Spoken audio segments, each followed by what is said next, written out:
Well, certainly in these days and times, we are seeing the inflationary pressures have a substantial impact on the cost of virtually all of our supplies and services and our labor costs.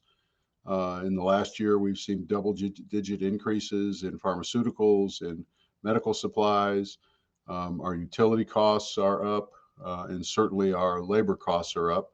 We're also suffering, as many people are throughout the country, a shortage of medical professionals. At the same time, we've seen pressure on our revenues for a variety of reasons, and so our margin pressure, while we've always had very modest margins, has increased over the last several years. It's very important for organizations that provide health services like Texas Health Resources to have a modest margin so that we can continue to look at how we need to change our services, do a better job of reaching people, of making capital investments. So when we're under these pressures, we basically have to begin to set priorities, make delays, and forego some of those opportunities, which ultimately has an impact on the community.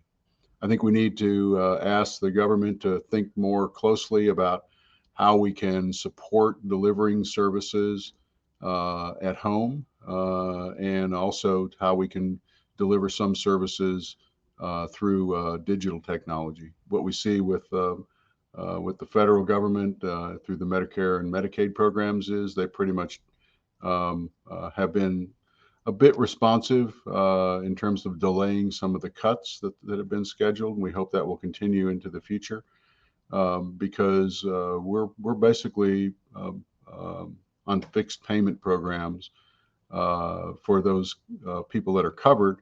And as I've already mentioned, here in Texas, a substantial number of people are just not covered at all.